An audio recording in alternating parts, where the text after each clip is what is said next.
Je suis à la pêche dans un plan d'eau où il y a une forte pression de pêche. C'est une des raisons pour laquelle j'ai utilisé des layers. Donc en Golden Mago. Hein. Voilà. Également en 14 mm parce que je sais que voilà, les poissons sont pas forcément simples à prendre. Et puis le fait d'avoir un petit diamètre, ça va me permettre aussi de couvrir une surface un petit peu plus importante en termes d'amorçage. Alors, en parlant d'amorçage, on a dans cette gamme-là aujourd'hui ce qu'on appelle les préfides. Les préfides, ce sont des appâts qui, eux, permettent d'amorcer. Ce sont des appâts à meilleur marché. Alors, ils sont un petit peu différents par rapport aux layers classiques. C'est-à-dire que si j'en prends une poignée et qu'on regarde, on voit que ces appâts-là, il n'y a pas de revêtement dessus. Donc là, c'est de l'asticot dedans, tout simplement. Et si je prends, par comparaison, les layers, qui, elles, vont me permettre de pêcher, mais également d'amorcer de manière très très localisée par contre. On va couvrir un petit peu moins de surface avec. Et là on voit bien le revêtement hein, sur ces appâts-là, comparativement aux autres qui n'en ont pas et qui permettent d'amorcer. Donc, une fois que j'ai amorcé, donc j'étais là moi hier, hein, je suis venu amorcer un petit peu hier, j'ai mis, je sais pas moi, l'équivalent d'un kilo à peu près d'appât dans l'eau. Pour pêcher, je vais utiliser aussi donc, le Bass Mix Boilie, et cette fois-ci en full M, en chaîne vie. Voilà. Qui va me permettre d'avoir une amorce très très localisée au niveau de mon plomb et très près de l'hameçon. Ça va me permettre également de prendre, je pense, plus facilement de poissons. Ça permet d'amorcer aussi vraiment sur du long terme, plusieurs heures. Donc voilà, à l'intérieur, je vais rajouter un petit peu de dip. Donc le dip en layer, le dip classique. Hein.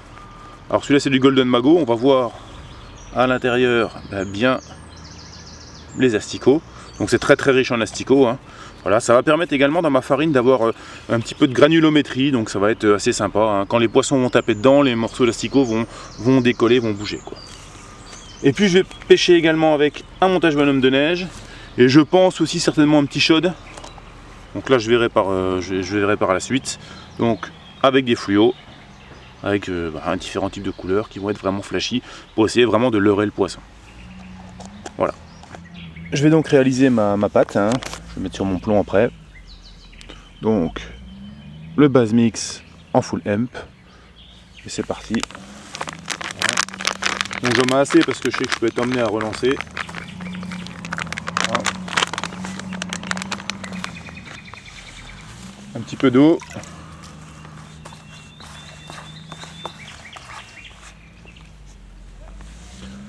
Un petit peu de dip également, pardon. Hop, voilà, en layers.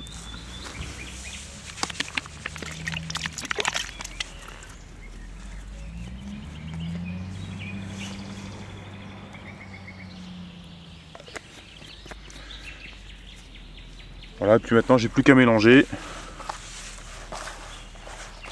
pour avoir la bonne texture.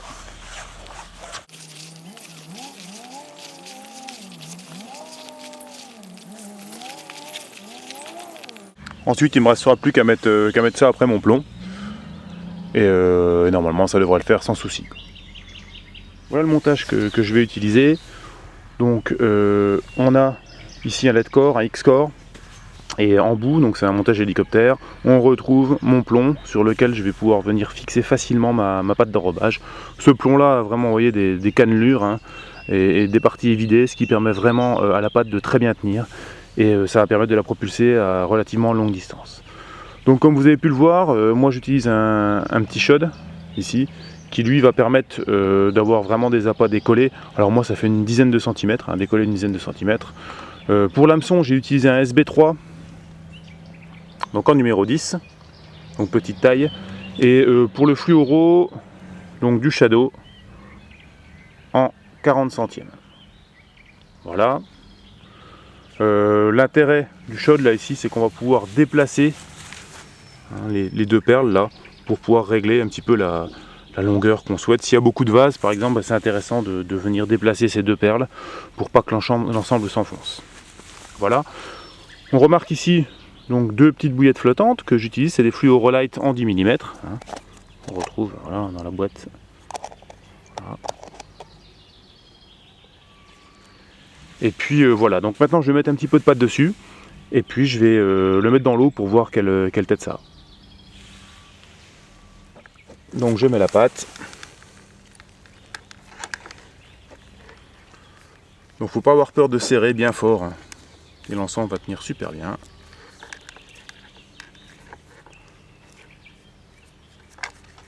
Il faut bien la modeler, vous voyez, je peux la rouler dans mes mains comme ça.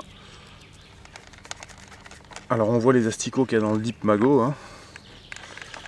Je pense que là, quand les poissons vont venir taper, là on voit ici hein, les asticots, quand les poissons vont venir taper, là-dedans, ça risque de mettre quand même pas mal d'activité. Voilà ce que ça va donner. Donc j'ai quelque chose d'assez sympa, hein. Normalement ça risque de super bien travailler. Je viens de descendre mon montage au fond de l'eau, là, en bordure, pour voir un petit peu la tête que ça avait. Donc on voit bien la pop-up jaune et puis la noire, qui décolle tout doucement mon petit shad. Et on voit en fait mon plomb qui est dans la pâte. Alors il se passe rien, mais en fait c'est tout à fait normal. C'est un petit peu le contraire de ce qui va se passer avec un stick. Un stick il a tendance à exploser tout de suite. Mais quand on met une pâte comme celle-là, elle va travailler plutôt sur le long terme. Et ce sont les poissons qui vont venir taper dedans et qui vont faire que ça va activer un petit peu l'ensemble. Alors je vais simuler ça. Je vais descendre un pic. Je vais venir un petit peu. Voilà. Voilà. Gratter. Et on voit ici hein, que tout de suite ça crée un petit nuage. Et voilà, et les poissons vont venir régulièrement taper dedans, ce qui va créer un nuage. Et ça va faire vraiment un amorçage qui va être régulier. Et on va pouvoir pêcher assez longtemps avec un bas de ligne qui sera toujours actif et susceptible de prendre des poissons.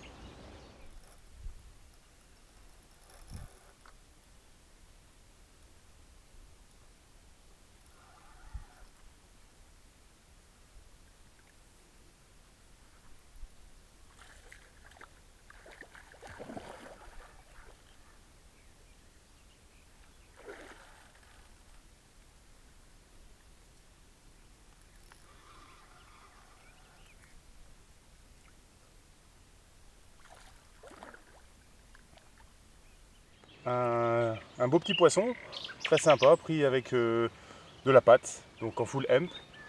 Et voilà, donc c'est plutôt sympa sur un petit shad avec une bouillette noire et une jaune. Voilà, tout simplement.